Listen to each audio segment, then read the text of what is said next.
Welcome back to my YouTube channel unique classes. आज हम करेंगे क्लास 12th के पॉलिटिकल साइंस के रिपीटेड क्वेश्चन की जो सीरीज़ थी उसे ही हम आगे बढ़ाएंगे। तो देखिए, हमारे सामने क्वेश्चन है, हम कोई टाइम वेस्ट नहीं करेंगे और सीधे क्वेश्चन पर आएंगे। आपको जो रिपीटेड क्वेश्चन के जो बेनिफिट्स है आपको पता होंगे कि जो रिपीटेड क्वेश्चन है वही क्या है, हमारे जो बार बार रिपीट हुए हैं सीबीएसई बोर्ड में, उसी को मैं करवा रही हूँ। और ये क्या है, हमारे इस साल भी आ सकते हैं क्योंकि काफ़ी सालों में क्या हुए, रिपीट हुए। मोस्ट इंपॉर्टेंट क्वेश्चन जिन्हें कहा जाता है वही ये हैं। तो देखिए, हमारे सामने हमारा क्वेश्चन है यहाँ पर, भारत में एक पार्टी का प्रभुत्व विश्व के और देशों में एक पार्टी के प्रभुत्व से किस प्रकार भिन्न था। तो देखिए, जो भारत में एक पार्टी का प्रभुत्व, आप सभी को पता है कि हमारा जब देश 1947 में आज़ाद हुआ था, स्वतंत्र हुआ था, तो उसके बाद हमारे देश में जो कांग्रेस पार्टी है वही बार बार चुनावों में जीतती जा रही थी। और इससे क्या है, एक लंबे दौर के लिए हमारे देश में क्या है, कांग्रेस प्रणाली चली थी। कांग्रेस प्रणाली का मतलब यही है कि जो कांग्रेस पार्टी बार बार चुनावों में जीत रही थी, सत्ता में आ रही थी, तो इसके लिए बहुत सारे जो आलोचक हैं उन्होंने कहा कि जो भारत है उसमें क्या है, एक पार्टी का प्रभुत्व है। प्रभुत्व मतलब वर्चस्व होता है, किसी भी पार्टी का हो सकता है, किसी भी व्यक्ति का हो सकता है, यानी कि उसके पास पावर होना। तो एक पार्टी का प्रभुत्व है, इसका मतलब एक ही पार्टी क्या करती है, भारत पर शासन करती है, ऐसा आलोचकों ने कहा। पर क्वेश्चन हमसे क्या पूछ रखा है, क्वेश्चन हमसे पूछ रखा है कि जो भारत में एक पार्टी का प्रभुत्व जिसे माना जाता है वह विश्व में जो दूसरे देश हैं उनमें जो एक पार्टी का प्रभुत्व है उससे किस प्रकार से अलग है।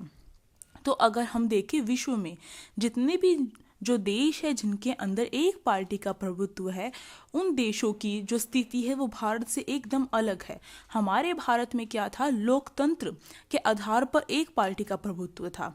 जैसे कि सभी को पता है कि भारत में क्या हो रहे थे, भारत में चुनाव हो रहे थे। हमारा जो देश है वो क्या है, बहुदलीय देश है। इसका मतलब हमारे देश में काफ़ी सारी पार्टियां हैं। तो इसलिए हम कह सकते हैं कि हमारे देश में केवल एक ही पार्टी नहीं थी। एक पार्टी का प्रभुत्व का मतलब ये होता है, एक पार्टी के प्रभुत्व का मतलब ये होता है कि केवल एक ही पार्टी देश में मौजूद होगी, उसी को क्या दिया जाएगा, वोट दिया जाएगा। जो जनता है उसके पास कोई भी ऑप्शन नहीं होगा, कोई भी उसके पास विकल्प नहीं होगा कि वह दूसरी पार्टी को वोट दे सके। तो ऐसा माना जा रहा था। तो किस प्रकार से भारत दूसरे देशों में जिनमें एक पार्टी का प्रभुत्व है उनसे अलग है। हमारा जो भारत देश है, हमारे भारत देश में जो चुनाव हो रहे थे जिनमें कांग्रेस पार्टी जीतती हुई आ रही थी, वो क्या है, वो एक लोकतांत्रिक व्यवस्था, एक लोकतांत्रिक प्रणाली के आधार पर हो रहे थे, लोकतांत्रिक स्थिति में हो रहे थे हमारे देश में जो चुनाव हो रहे थे। क्योंकि हमारे देश में जो पार्टियां हैं वो बहुत सारी चुनाव के समय चुनाव लड़ने के लिए खड़ी होती थी। ये लोगों की इच्छा थी, जनता की इच्छा थी कि वो किसको वोट देगी।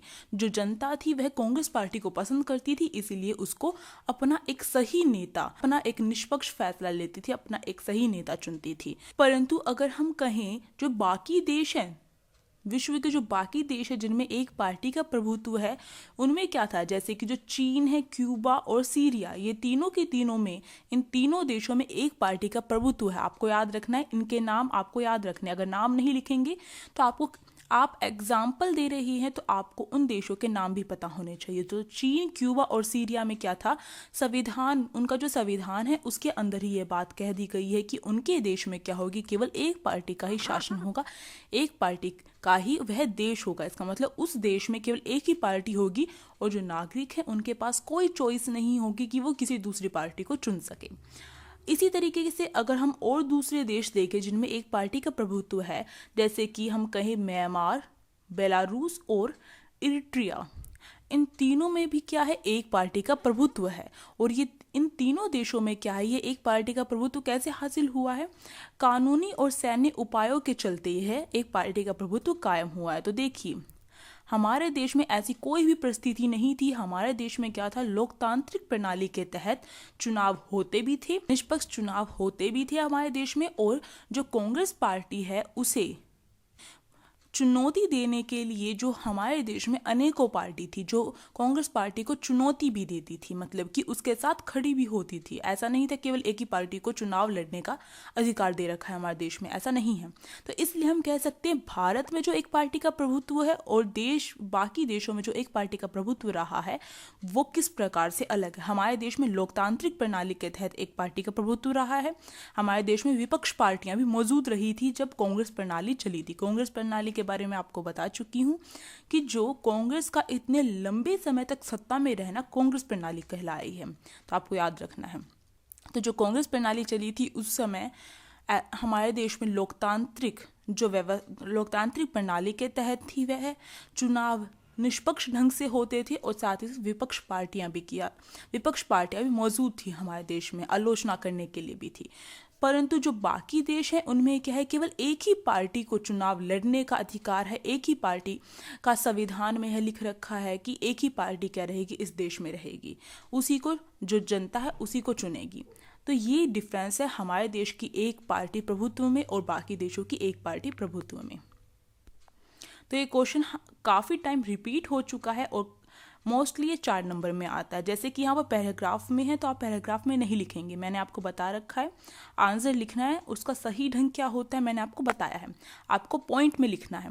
अगर यहाँ पर 4 नंबर में पूछा गया है तो 4 पॉइंट बनाइए आप कि भारत में एक पार्टी का जो प्रभुत्व है वो दूसरे देशों की एक पार्टी के प्रभुत्व से किस प्रकार अलग है। क्वेश्चन तो यही है, तो आप क्या पॉइंट बना सकते हैं। भारतीय एक पार्टी प्रभुत्व लोकतांत्रिक प्रणाली पर आधारित, इस प्रकार से बनाकर इसके अंदर आप व्याख्या कर सकते हैं। जो भी यहाँ पर आपके पॉइंट कवर हुए हैं आपको वो ध्यान रखने और उनके नोट साथ साथ में बनाते चलिए।